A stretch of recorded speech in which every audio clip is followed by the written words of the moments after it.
नारायणं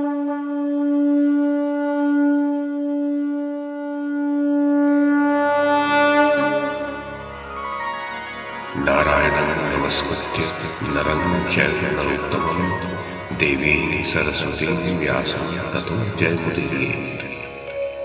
ओम नमो भगवते वासुदेवाय, ओम नमः पितामहाय, ओम नमः प्रजापतिभ्यः, ओम नमः कृष्णद्वैपायनाय, ओम नमः सर्वविघ्नविनायकेभ्यः।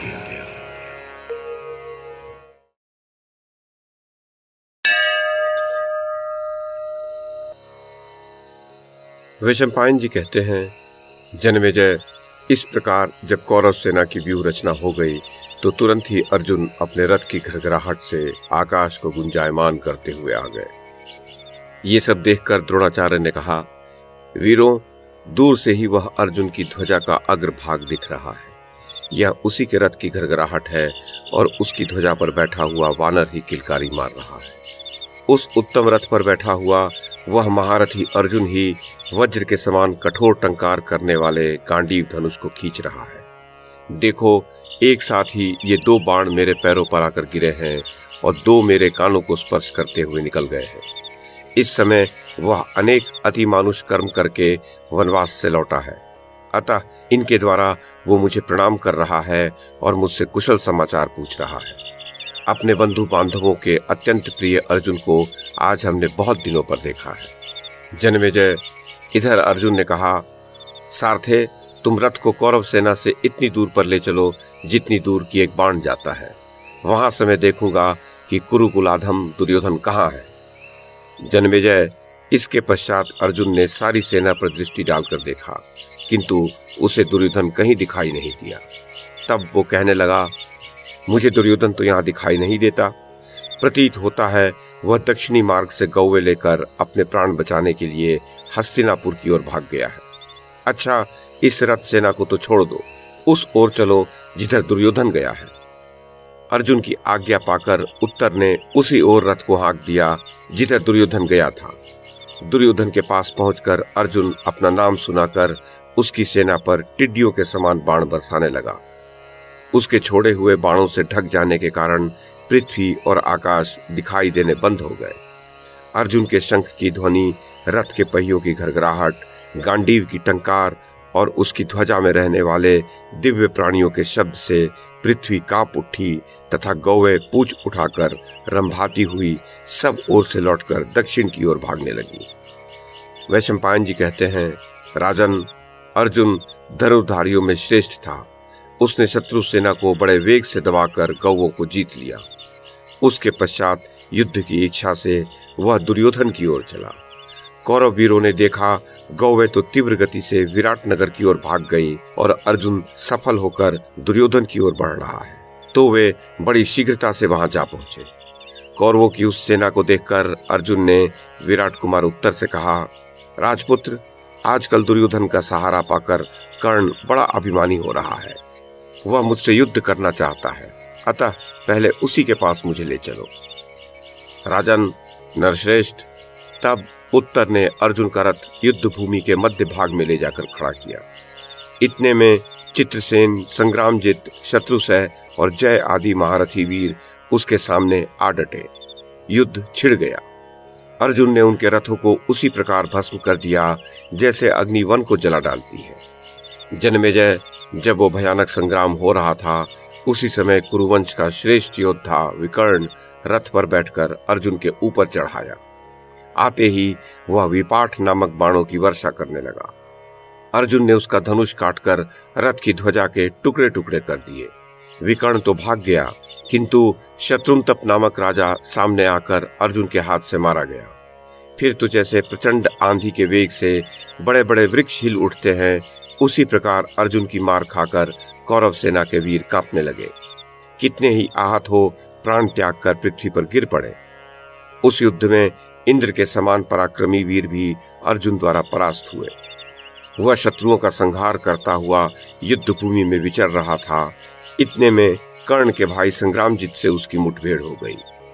अर्जुन ने उसके रथ में जुते हुए लाल लाल अश्वों को मारकर एक ही बाण से उसका सिर काट डाला।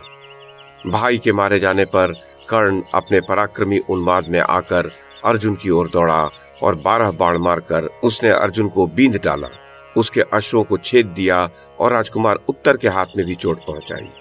यह देखकर अर्जुन भी जैसे गरुड़ नाग की ओर दौड़े उसी प्रकार कर्ण पर टूट पड़ा। वे दोनों वीर संपूर्ण धनुर्धारियों में श्रेष्ठ, महाबली और सब शत्रुओं का प्रहार सहने वाले थे। उनका युद्ध देखने के लिए सभी कौरव वीर ज्यों के त्यों खड़े रह गए। अपने अपराधी कर्ण को सामने पाकर अर्जुन क्रोध और उत्साह से भर गया और एक ही क्षण में उसने इतनी बाण वृष्टि की कि रथ, सारथी और अश्वों सहित वो छिप गया।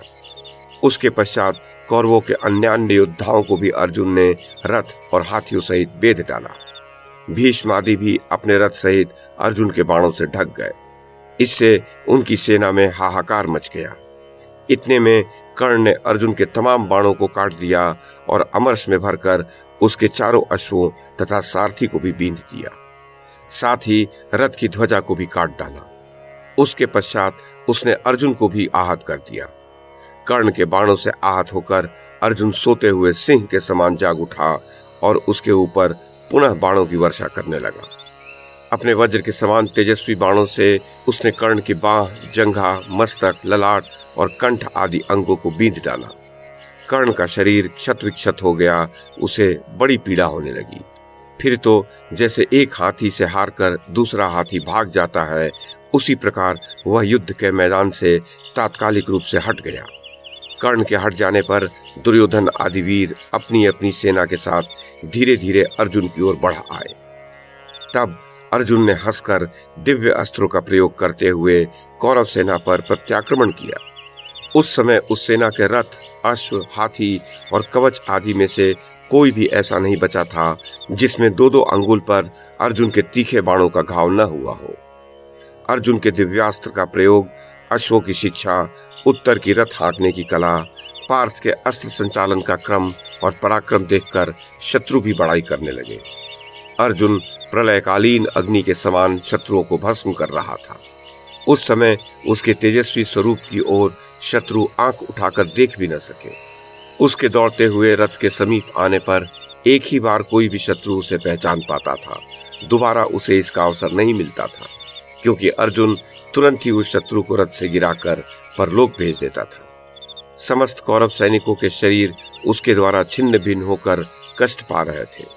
वह अर्जुन का ही काम था, दूसरे से उसकी तुलना नहीं हो सकती थी। उसने द्रोणाचार्य को 73, दुस्सह को 10, अश्वत्थामा को 8, दुशासन को 12, कृपाचार्य को 3, भीष्म को 60 और दुर्योधन को 100 बाणों से घायल किया। फिर कर्णी नामक बाण मारकर कर्ण का कान बींध डाला। साथ ही उसके अश्व, सारथी तथा रथ को भी नष्ट कर दिया। ये देखकर सारी सेना तितर बितर हो गई। तब विराट कुमार उत्तर ने अर्जुन से कहा, विजय, अब आप किस सेना में चलना चाहते हैं? आज्ञा दीजिए, मैं वही रथ ले चलूंगा। अर्जुन ने कहा, उत्तर, जिस रथ के लाल लाल अश्व है, जिस पर नीली पताका फहरा रही है, उस रथ पर बैठे हुए जो अत्यंत कल्याणकारी वेश में व्याघ्र चरणधारी महापुरुष दिखाई पड़ते हैं, वे हैं कृपाचार्य और वही है उनकी सेना। तुम मुझे उसी सेना के निकट ले चलो और देखो, जिनकी ध्वजा में स्वर्ण में कमंडलू का चिन्ह है, वे ही संपूर्ण शस्त्रधारियों में श्रेष्ठ आचार्य द्रोण है। तुम मेरे रथ से इनकी प्रदक्षिणा करो। जब ये मुझ पर प्रहार करेंगे, तभी मैं भी इन पर शस्त्र छोड़ूंगा। ऐसा करने से ये मुझ पर कोप नहीं करेंगे। इनसे थोड़ी ही दूर पर जिसके रथ की ध्वजा में धनुष का चिन्ह दिखाई दे रहा है, वह आचार्य द्रोण का पुत्र महारथी अश्वत्थामा है, तथा जो रथों की सेनाओं में तीसरी सेना के साथ खड़ा है, सुवर्ण का कवच पहने है, जिसकी ध्वजा के ऊपर सुवर्ण में गज का चिन्ह बना है, वही वह धृतराष्ट्र का पुत्र राजा सुयोधन है। जिसकी ध्वजा के अग्रभाग में गज की सुंदर श्रृंखला का चिन्ह दिखाई दे रहा है, वह कर्ण है। इसे तो तुम पहले ही जान चुके हो। तथा जिनके रथ पर सुवर्ण में 5 मंडल वाली नीले रंग की पताका फहराती है, जो हस्त त्राण पहने हुए हैं, जिनका धनुष बहुत बड़ा और पराक्रम महान है, जिनके उत्तम रथ पर सूर्य और ताराओं के चिन्ह वाली अनेक ध्वजाएं हैं, मस्तक पर सोने का टोप और उसके ऊपर श्वेत छत्र शोभा पा रहा है, जो मेरे मन में भी उद्वेग पैदा करते रहते हैं, वे हैं हम सब लोगों के पितामह शांतनु नंदन भीष्म जी। उनके पास सबसे पीछे चलना चाहिए, क्योंकि वे मेरे कार्य में विघ्न नहीं डालेंगे। जन्मेजय अर्जुन की बातें सुनकर उत्तर सावधान हो गया और जहां कृपाचार्य का रथ खड़ा था वहीं अर्जुन का रथ भी ले गया।